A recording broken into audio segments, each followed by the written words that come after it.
میرے پیارے بھائیوں، میری پیاری بہنوں، دور دور سے آنے والوں،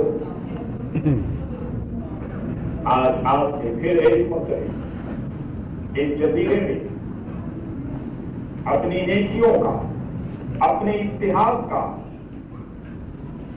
اپنے اتفاق کا ایسا دلکش نظارہ آپ نے پیش کیا ہے کہ یقیناً یہ آسمان یاد رکھے گا، یہ فضائیں یاد رکھیں گی، اور زمین پر نیکیوں کی یہ نقوش آپ کے ہمیشہ جگمگاتے رہیں گے۔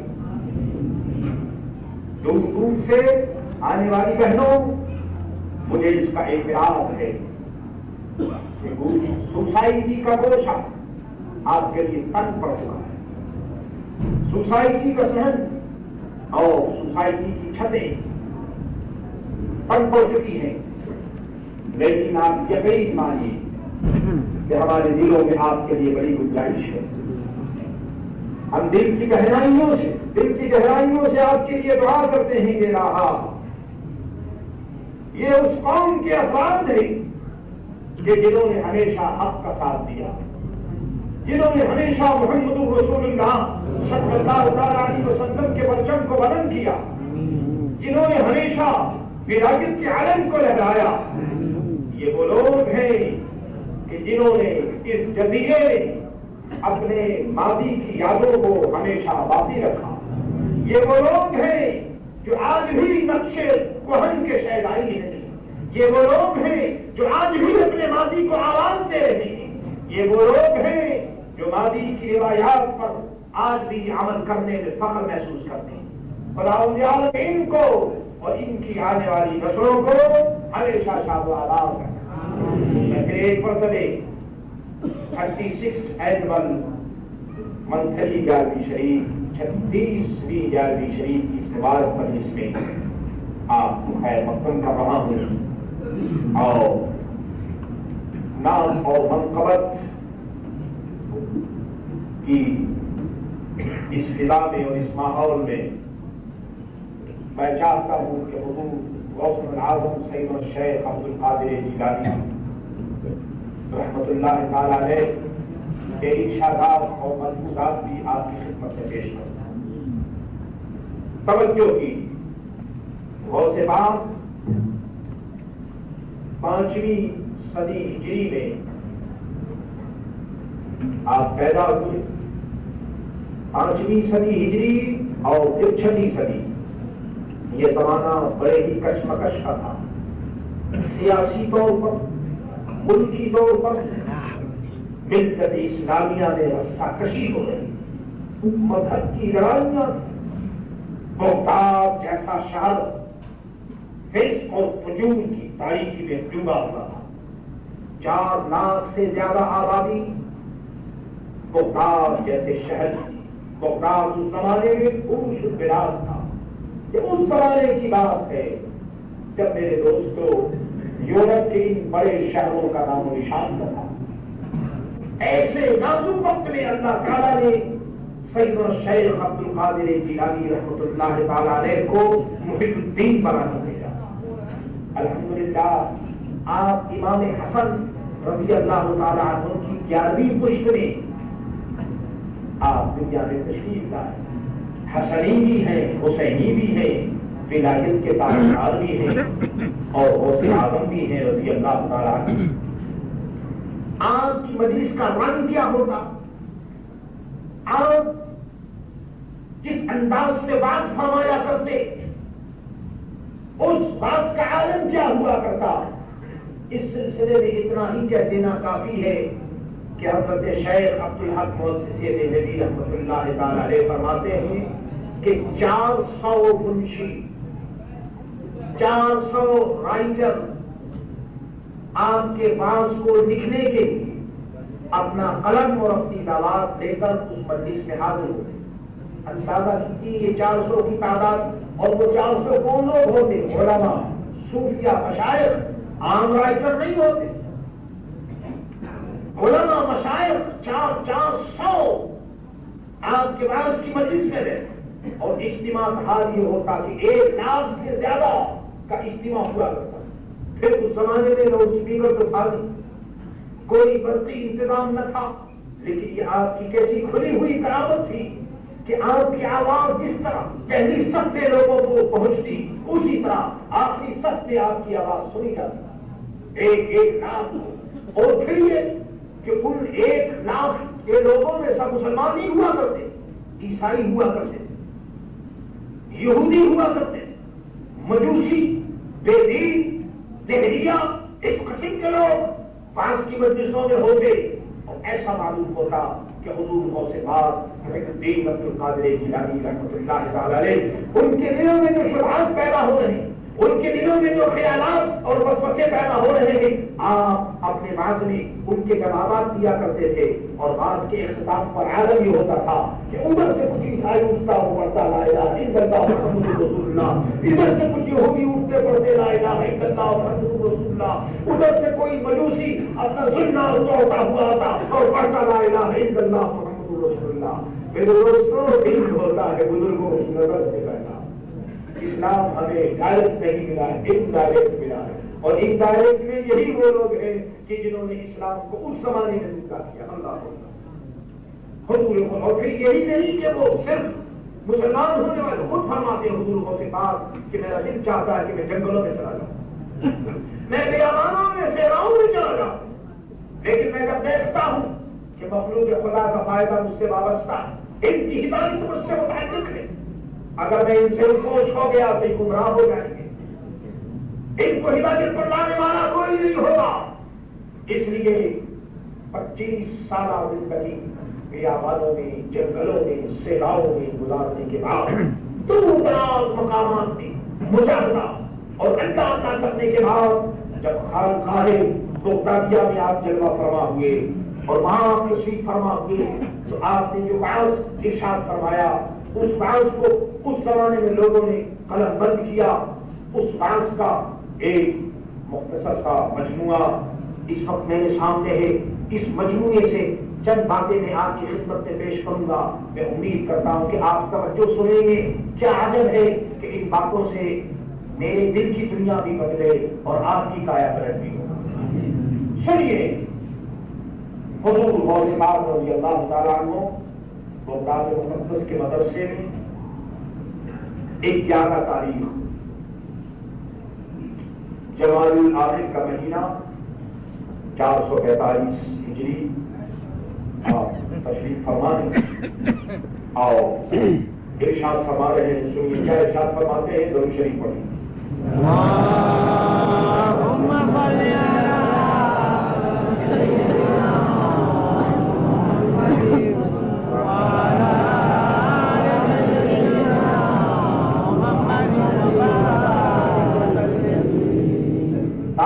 ولایت 545 ہجری میں اپنی خانقاہ میں رہتے ہوئے ہم کر رہے ہیں, اے لوگوں دنیا ختم ہو رہی ہے, عمریں فنا ہو رہی ہیں, دنیا ختم ہو رہی ہے, عمریں فنا ہو رہی ہے. اللہ اللہ, اور آخرت تمہارے قریب آ رہی اور تمہیں اس کی کوئی فکر نہیں ہے. ارشاد سنیے, حضور غوث پاک کیا فرما رہے ہیں, دنیا ختم ہو رہی ہے. آپ یہ سمجھ رہے ہیں کہ دنیا جوان ہے, جوانی کب کی ختم ہو گئی, بچپن کب کا رخصت ہو چکا, جوانی کب کی گئی, اب تک بڑھاپے کا سانس لے رہی ہے, دم توڑ رہی ہے. اب یہ دنیا کا چراغ گل ہونے والا ہے. غوثوں کے غوث اور پیروں کے پیر نے فرمایا, آپ اس شہر کے گنبد میں آرام فرمانے والے آقا نے فرمایا, دنیا ختم ہو رہی ہے, عمریں فنا ہو رہی ہیں, آخرت تمہارے قریب آ گئی, تمہیں اس کی کوئی فکر نہیں ہے. ارے تم قبر کے قریب ہو, آخرت کے قریب ہو, عالم برزخ کے قریب ہو. اے بچوں, اگر تم بچے ہو تو نیکی کی فکر کرو, تم اگر جوان ہو تو نیکی کی فکر کرو, اور اگر تم بوڑھے ہو تو نیکی کی فکر کرو. اے جوانوں, نیکی کا وقت ہے, اور اے بوڑھو, ہاں ہاں دنیا کی ایک ایک ساعت، ایک ایک گھڑی، یہ زرین لمحات ہیں، ان لمحات سے تم دین کو حاصل کرو۔ کیا عجب کہ قبر تک پہنچتے پہنچتے یہی زندگی کے دن اور یہی زندگی کی نیکیاں ہمارے کام آ جائیں۔ سنیے، ارشاد فرمائے تمہیں آخرت کی فکر نہیں، بلکہ تمہارا سارا فکر دنیا اس کے جمع کرنے کے لیے۔ یہ غوث پاک فرمائے تم حق تعالیٰ کی نعمتوں کے دشمن ہو، اگر اس کی طرف سے تم کو برائی پہنچتی ہے تو تم اس کو ظاہر کرتے ہو۔ جی اگر ذرا سی طبیعت خراب ہو گئی، پریشانی ہو گئی تو پھر تم ظاہر کرتے ہو، اللہ نے یہ کر دیا، اللہ نے وہ کر دیا، تم ناشکری کرتے ہو۔ لیکن اگر کوئی بھلائی پہنچتی ہے تو تم اس کو چھپاتے ہو۔ ابھی تم نے خیال کیا اللہ نے آنکھ دی، اللہ نے کام دیے، اللہ نے صحت دی، اللہ نے تندرستی دی، اللہ نے پیسہ دیا، اللہ نے مکان دیا، اے کھانے والوں تم کھا رہے ہو، دیکھو ان کو جن کو کھانا میسر نہیں، اے چلنے والوں تم چل رہے ہو، دیکھو ان کو جن کو پاؤں نہیں، اے دیکھنے والوں دیکھ رہے ہو، دیکھو ان کو جن کو اللہ نے آنکھیں نہیں دی۔ حضور غوث پاک فرماتے ہیں کہ اگر کوئی بھلائی پہنچتی ہے تو تم اس کو چھپاتے ہو۔ جب تم نے حق تعالیٰ کی نعمتوں کو چھپایا اور ان پر اس کا شکر ادا نہ کیا تو اس نے ان کو تم سے ان نعمتوں کو چھین لیا۔ میرے دوستو، جتنی بڑی نعمت ہوتی ہے حفاظت اس کی شرط ہے، نعمت جتنی بڑی ہوگی حفاظت اسی قدر ہمیں کرنی چاہیے۔ اور بات فرماتے کہ تم نے خدا کی نعمتوں کو فراموش کیا، اللہ تعالیٰ نے نعمتوں کو چھین لیا تم سے، تم نے اس کا شکر ادا نہ کیا۔ یاد رکھو، اور یہی ان کے ساتھ دشمنی ہے کہ ان کو تم اپنے ساتھ رکھ نہ سکے، تم نے اللہ کی نعمتوں کو رکھا نہیں۔ جناب رسول اللہ صلی اللہ علیہ وسلم نے فرمایا جب اللہ تعالیٰ کسی بندے کو کوئی نعمت بخشتا ہے تو پسند فرماتا ہے کہ وہ ظاہر ہو، اس پر دیکھی جائے۔ اللہ نے آپ کو نعمت دی، کپڑا دیا، کپڑا پہنیے، پیسہ دیا، پیسے کو ظاہر کیجیے، کھائیے، غریبوں کو فقیروں کو کھلائیے، مساجد ہیں، غربا ہیں، مدارس ہیں، دین کے کام میں سب کیجیے۔ یاد رکھو اے امیرو، تمہارے پاس اگر پیسہ ہے تو سمجھ لو کہ یہ غریبوں کا عزت فنڈ ہے جو اللہ تعالیٰ نے تم کو دیا ہے۔ تم جہاں اپنے لیے، اپنے اعزا کے لیے، اپنے خیشی اور متعلقین کے لیے تم پیسے رکھتے ہو تو غریبوں کے لیے بھی اس میں کچھ حق ہے۔ فرمایا کہ اس کو ظاہر کرنا چاہیے۔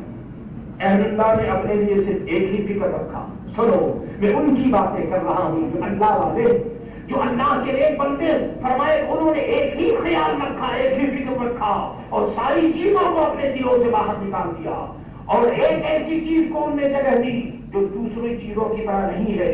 یعنی انہوں نے اپنی عبادتوں کو دکھاوے اور سنانے کے لیے نہیں، لوگوں شو کرنے کے لیے نہیں، نفاق کے لیے نہیں، بلکہ خلوص کے ساتھ اپنے پروردگار کے لیے انہوں نے کہا تم بندے بنے ہوئے ہو، لیکن یاد رکھو تم کس کے بندے ہو؟ خدا کے بندے بنو، مخلوق کے بندے مت بنو۔ حضور غوث پاک فرماتے ہیں مخلوق کے بندے مت بنو، اپنی خواہشات کو، اپنی لذت کو، سب کچھ اللہ تبارک و تعالیٰ کی رضا پر قربان کر دو۔ میرے دوستوں، میرے عزیزوں، حضور غوث پاک رضی اللہ تعالیٰ عنہ نے ارشاد فرمایا کہ اے لوگوں، یاد رکھو اللہ تعالیٰ کے قریب ہونا چاہتے ہو، اللہ تعالیٰ تک پہنچنا چاہتے ہو، فرمایا کہ اللہ کے قرب کی دو منزلیں، ابتدا یہ ہے کہ تم متقی بن جاؤ، پرہیزگار بن جاؤ، اور انتہا یہ ہے کہ تم اللہ پر بھروسہ کرو، توکل کرو، اپنی خواہشات کو اللہ اور اس کے رسول کی رضا میں گم کر دو۔ پھر ارشاد فرمایا اے فرض کو چھوڑ کر سنتوں کی طرف جانے والوں، یاد رکھو فرمایا کہ پہلے فرض ادا کرو، دیکھو تمہارے اوپر فرائض ہے، فرض ادا کرو، فرض کے بعد پھر سنت، فرمایا کہ فرض کو چھوڑ کر اگر کوئی سنت ادا کرتا ہے تو وہ حماقت میں، وہ جہالت میں ہے۔ کیوں کہ فرائض کے بغیر نوافل قبول نہیں ہوتے۔ اس لیے اے نوجوانوں، اے میرے ساتھیوں، دیکھو تمہارے اوپر کیا کیا فرائض ہے۔ اللہ کا بھی فریضہ، نماز، روزہ، حج و زکات، ان چیزوں کی طرف توجہ کرو۔ اس کے بعد سنن ہیں، نوافل ہیں، فضائل ہیں، ان کی طرف دیکھو، ان چیزوں کی طرف توجہ کرو. ہمارے غوث پاک رضی اللہ تعالیٰ عنہ آپ کو معلوم ہے اس غوث پاک نے بغداد کے گنبد میں آرام فرمانے والا قاضیوں کے شہنشاہ نے 40 سال تک عشاء کے وضو سے صبح کی نماز ادا کی. اس غوث پاک نے 15 سال تک عشاء کی نماز کے بعد جب کھڑے ہوتے تو پورا قرآن عظیم اللہ اللہ ختم فرما دیتے. ایک رات میں پورا قرآن عظیم.